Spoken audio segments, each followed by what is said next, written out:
Chairman, sir, the Aadhaar Targeted Delivery of Financial and Other Subsidies, Benefit and Services Bill 2016 has been transmitted to this House. Before I explain this bill, I'll also deal with the various kinds of points which have been raised, really not as an objection to the introduction, because there is no introduction, it's a transmission from the House of People into this House. It's for consideration only. One argument which is raised is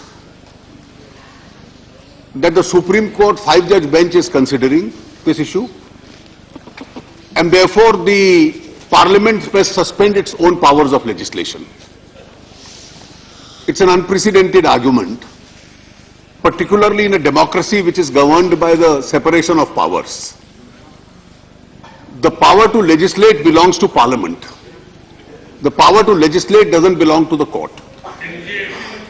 And therefore, the court only has judicial review. Before a legislation is framed, hold your hands and don't legislate is an unprecedented argument bound to be rejected. It's an unstateable argument. The history is that the government, and the government I take it as a continuing identity, decided by an executive decision to constitute the UID authority, and for some services UID was being made mandatory. Thereafter a bill was introduced in 2010 in this House. The bill was never passed.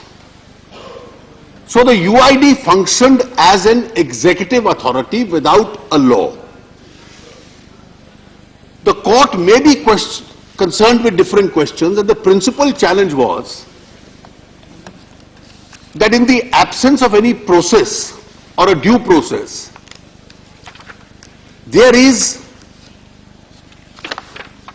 on the prima facie, could be a violation of right of privacy, and therefore that challenge on the grounds of right of privacy is a right which is pending before a 5-judge bench of the court. Now let us first of all deal with this right of privacy. The Constitution as a document doesn't use the word privacy.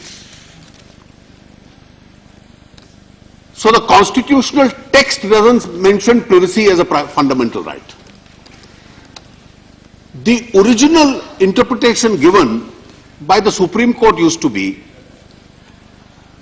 and through the 1950s the interpretation by a very large bench was, particularly when the cases came up in the context of policemen going and making midnight knocks at houses, that privacy is not a fundamental right. There were clear pronouncements. Subsequently, a smaller bench of the court said that probably privacy is a fundamental right. The 5-judge bench now is dealing with a theoretical question. I don't think we've appointed a commentator in this house as yet. Yeah, so let me have a say. Please, let me first read your argument. Let the minister finish. Let the minister finish. You can't curtail my right to comment on what you're saying. No, I call it an attack on personal liberty again. Let us not argue on that. Don't argue on that. So Mr. Sitaram Yechuri will sit here, give a running commentary when everybody speaks, and nobody can ask him to allow the House to proceed in order. It's going on in order. It's going on in order, but then please have a say. The others may also be speaking some sense. You can't have this kind of intellectual arrogance. No,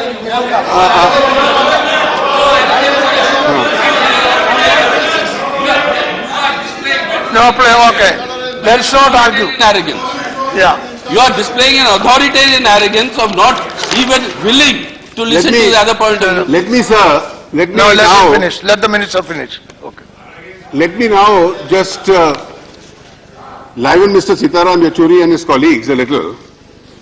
Somebody has sent me anonymously a few lines which I want to read for his benefit, because these kind of comments from him and his friends keep coming. And this is in the context of a larger debate. I am deviating from the point I was making. And the comment which has been sent to me, I'm sorry I am deviating from the subject a little, if you criticize me, it is your freedom of speech. If I criticize you, it is my intolerance.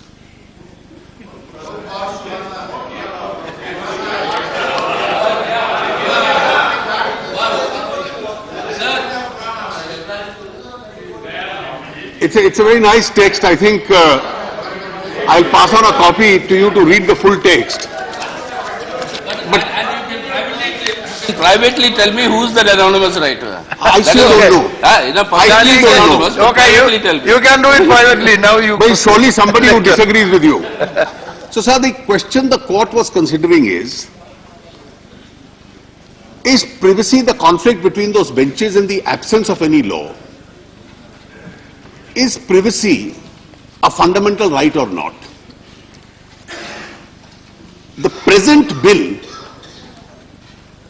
presupposes and is based on a premise that it's too late in the day to contend that privacy is not a fundamental right. So I do accept that probably privacy is a fundamental right. Now, where do you fit in privacy as a fundamental right?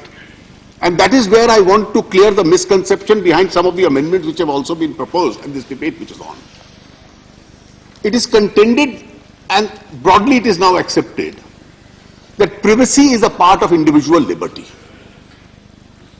So when Article 21 says, no person shall be deprived of his right of life and liberty without procedure established by law. So let us assume that privacy is a part of liberty, and no person shall be deprived of his privacy without procedure established by law. The underlying point is that privacy is not an absolute right. It's a right even in our constitution, if it's a fundamental right in Article 21, which is subject to a restriction that it can be restricted by a procedure established by law. Now, that procedure established by law obviously has to be a fair, just and reasonable procedure. The case before the Supreme Court is, you have no law, you have not legislated, you have not laid down any guidelines, and you have by an executive fiat created an authority where all the personal data and biometric information will go in. What will that be used for? Is this a fair, just and reasonable procedure? The UPA government therefore was well advised to come out with a legislation. They came out with a legislation. The UPA legislation was, and I'll separately deal with the privacy provisions. The UPA legislation was that a UID authority will be created. A UID authority, there will be a procedure how the authority is created. There will be a procedure how personal details are taken and the storage of those personal details, the storage of those biometrics, and when can that information be shared and in what manner. That was the UPA law in effect. That law kept on being discussed between committees, etc. The law unfortunately could not be passed. What that information will be eventually used for, what is the purpose of that information, that was absent in the UPA law. So there was no detailed chapter in the UPA law. Maybe they thought subsequently by rules and otherwise they could explain what that information will be used for. Now I'm not criticizing that law because since it was the beginning of a thought process that you need that unique identity number and you will use this unique identity number for some purpose. So obviously there were some gaps, and with passage of time that law itself could be improved. The present law in pith and substance is completely different. It borrows the complete idea from the UPA law that you need a unique identity number. And to that extent I give them all the credit for it. That was an idea which was rightly created. There will be some personal details, there will be some core biometric details. Compared to the UPA law, and I'll subsequently show it, demonstrate, there is a very strict procedure. The privacy law is much more tightened. And the core purpose of this law is that both center and state governments give several subsidies to people. There are monetary assistances given, there are cost rebates given, there are subsidies given which are worth thousands and thousands, almost lakhs of crores. Now the purpose of these subsidies is that these have to be quantified amounts given to identifiable sections. If subsidies are given as unquantified amounts to unidentified section, then non-merit people will get the subsidies, the merit will not get it. And from the public exchequer, you will keep spending money, which doesn't go to the targeted people, which goes to the people who don't deserve subsidies. So today, every central government, every state government, in some way or the other is assisting the people by way of subsidies. So you are entitled to take a UID identification, but if you want the benefit of that subsidy, production of the UID identity or any other alternative document is a condition precedent. Sir, one minute. Sorry, Mr. I'm only saying we are on a motion of thanks. I mean, sorry, on a, what I've read is an objection on the basis of the rules. This is the content of the bill he is explaining, sir. Yes, I have to. So are you allowing the introduction? No. I'm asking him. Are you Sir, under allowing the rules there is no introduction, it's a transmission. Yeah. So you have ruled? No. Ruled on my point of order. That I already told you. It's a transmission, it's not an introduction.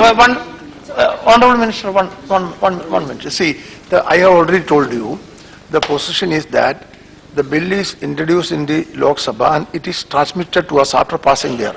So, we have to, I am bound to take it up. There is no provision in the rule to object the consideration at this point of time. You could have objected, you can object only when a bill is introduced in this house, but you cannot, this is not introduced in the, this is introduced there, passed there and transmitted. So I am bound to allow the, and therefore I have called him to move the motion, to move for consideration. I already called him. No, I disagree with you on that point. But anyway, I disagree with you according to our own rules. You can. I disagree with you. I want that to be on record. But since you have permitted now. Yeah, I have permitted. Also, I already my only request through you to the Honourable Minister is to explain also the reasons why this had to be considered as a money bill. Yes. Why did it have to be considered as a money bill?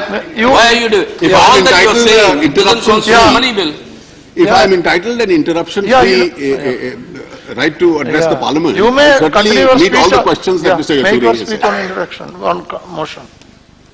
Therefore, the nature of this bill is, the core of this bill or the pith and substance of this bill is that government monies are being spent by center and state governments. When you spend that money, in order to ensure that money reaches the right man, you insist on the identity of the person. And the other provisions in the bill are how that identity is going to be determined. Now, 2 or 3 questions which arise, which I may prima facie like to satisfy these honourable members of this House.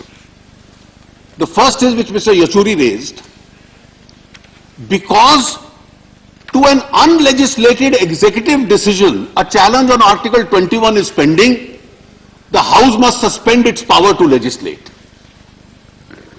My respectful submission is, it's an unsustainable argument. Parliament will not voluntarily abrogate its authority, it will not surrender or squander its authority, merely because some case is pending in a court. So the argument of sub judice is not validated. There is nothing called sub judice. Sub judice on the legislation? No, that's what I am asking you. You have used that argument so many times. You have used that argument so many times. Sir. Matter is sub judice. Sir, sub judice is an argument which is available when issues of individual culpability are pending in court, you don't prejudice a trial or a hearing in a court by discussing it in a parliamentary forum. So tomorrow if Article 356 is imposed and somebody challenges it in court, you will say it must not come up before Parliament for ratification because the challenge is pending, the matter is sub judice. Can it ever be a sustainable argument? There are issues where important political and constitutional issues are pending challenge before the court. Legislative bodies don't lose their right to discuss those issues. The sub judice rule today has to be construed as applicable to matters of individual culpability so that we don't prejudice trials. Therefore, the best way, if Mr. Yachuri's argument is accepted, that somebody should file a petition challenging an issue in court and then says Parliament has lost its right to legislate because Supreme Court has taken over. If that were to happen, then you would have a third chamber, the Supreme Court, to legislate, and both houses of Parliament itself would lose their authority. Sir, if you permit me, I entirely agree with you. I entirely agree with you. Therefore, allow me to proceed on the next. No, but I want. Achuriji, No, sir. let him finish. Achuriji, let him finish. Achuriji, let him finish. Then I will allow you. Let him finish. I will allow you. Let him finish. I will allow you. Let him finish. Yes. Let him finish. Therefore, sir, Yeah, please. merely because an unlegislated executive action of the government has been challenged before a court, Parliament does not lose its right to legislate. That's absolutely clear. It's as clear as daylight. Second, why is it a money bill? And that is the question that Mr. Naresh Agrawal raised. Though this House, in my respectful submission, doesn't have, should not have been on a matter of propriety discussing it since it has been raised and a contention made. Article 110 defines what a money bill is. Subclause C of Article 110 is absolutely clear that if monies flow into the Consolidated Fund of India, and if monies are spent out of the Consolidated Fund of India, and a law in pith and substance deals with that matter, it becomes a money bill. What if that law has several other provisions? Will it cease to be a money bill? That's a question. Now the first Lok Sabha was faced with this issue because Article 110 uses a word only if. So only being a narrower phrase, must the bill only deal with a taxation provision? Must it only deal with an expenditure provision and have no other provision? Therefore, the first Lok Sabha was confronted with this question, and Mr. Mavlankar gave a detailed ruling to say that there is no law which can ever be framed which is a one-section law. And that one-section law says, there shall be a tax for the following.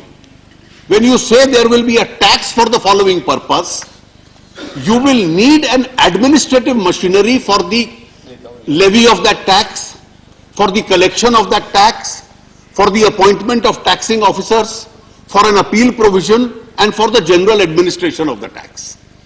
Now, will those provisions which provide for administration of that taxation render a money bill to be a non-money bill? That was the question, and Mr. Mavlankar clearly gave a ruling. The answer is no. It will remain a money bill if the principal purpose of that bill is to impose a tax and the incidental provisions. And if you now read Article 110C read with Article 110G, G means any other power incidental to the main purpose. So the purpose of the present bill is money spent out of the Consolidated Fund of India, which go towards the expenditure of subsidies, makes it a money bill. The administrative machinery around it makes it under subclause G a provision incidental to the administration of that money bill. And Article 110(3) clearly says, in this matter, it is the satisfaction of the Speaker of the Lok Sabha which is final, And since it is final on a matter of propriety Yes, that is all. in a bicameral house, We cannot discuss that. No. That it question, doesn't happen. that question cannot, no, Honorable Minister only explains, I am not allowing to dispute that whether it is money. Let him complete. No, please, please. Sir, I have given the ruling, it's money bill as per the certification of this Honorable Speaker. therefore, sir, We have to obey that. Naresh जी, एक minute, बैठिए, मैं इसको और स्पष्टता से मैं समझा देता हूं. The test to be applied is merely because there is a provision that we have created a particular authority and monies will be provided from the Consolidated Fund of India for that authority will not make it a money bill. Supposing a development authority is created and the funds are to be met from the Consolidated Fund of India, in pith and substance the bill deals with the creation of the development authority and its functioning. Providing funds is incidental. It won't be a money bill. That's the answer to Mr. Raja's question. But if the principal purpose is money spent out of Consolidated Fund of India have to be spent in a particular manner, and a machinery is created for spending that money, then Article 110C read with Article 110G, that is spending money out of the Consolidated Fund of India and any other matter incidental thereto, the machinery created is a matter which is incidental thereto, and therefore that is why it's a money bill. This satisfaction to that effect has to be of the speaker.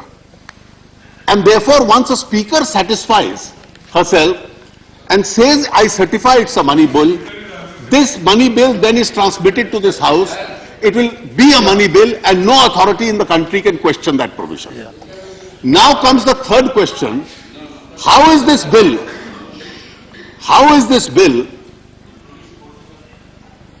different from the one that the UPA brought in? The UPA bill,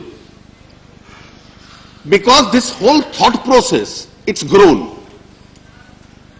The UPA bill provided for, it conceived of an idea and it was a welcome idea. And I must straight away concede, Dr. Saab is here, that at that time some of my colleagues probably had reservations. And there were several questions we used to raise. When new ideas come up, doubts will come up. That every Indian must be given a unique identity. Issues of citizenship came up. And these are legitimate issues. The UPA bill at that time confined itself, let's create an authority. Mr. Nilikani was created as the authority. He brought in the technology, he brought in the expertise. And then core information, core biometric information and personal data will be fed in. Some privacy provisions, and the bill stopped with that. It wasn't a money bill. It was a bill only for the creation of a UID authority. That bill today stands altered. One principal idea is borrowed from that bill, that UID will be the machinery under which will be used for distribution of government money as subsidies. But the core purpose of the bill will be how is money to be spent. And so that the money is spent in a targeted manner, it must reach the persons to whom the benefits are to be conferred. And those persons are the persons who are entitled to the subsidies. Now questions have been raised. Each central government, each state government, I have seen in the LPG where the direct benefit transfer has been used, 25% has been saved. These 5 crore families which will get it is actually free gas connection will get it from the money saved from this. State governments of Telangana, state governments of Andhra Pradesh, they have already started using this in several other areas itself. So every state government will then be able to ensure that subsidies reach the right person itself. That's the whole object. Now one question which has been raised, and I have seen a lot of articles coming, which are articles which mention, the privacy provisions have been violated. Now, first of all, and I have seen my good friend Jairam has proposed, along with some other members, several amendments to the bill. I have in fact analyzed each one of his amendments. I'll address the House after he moves those amendments. Most of those amendments are against the UPA bill itself.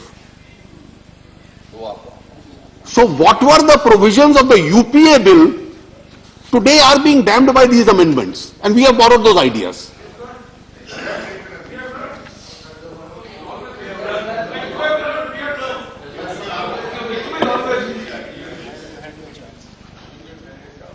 I think where Jairam stands on these issues depends on where he sits. If he sits this side, his stand is different. If he sits the other side, his stand is different. I have not changed my mind on Aadhaar. Sir, if I look at the earlier UPA bill, the privacy provisions, we are committed, and let us now therefore, first of all, let's move on a constitutional premise clarity. I am moving on a premise A, that privacy is a fundamental right, without bothering for the Supreme Court's constitution bench judgment. B, it's a right which is a part of individual liberty. C, that liberty, that is a right of privacy, will depend on a procedure established by law, and therefore this law is establishing that procedure. The only question is that procedure fair, just and reasonable? Now, if you see the UPA law, and if you see it from chapter 6, clause 30 downwards, you had several provisions of confidentiality, and then you created a mechanism by which that confidentiality and privacy itself can be breached. The UPA law created this. The present law now restricts itself to two situations.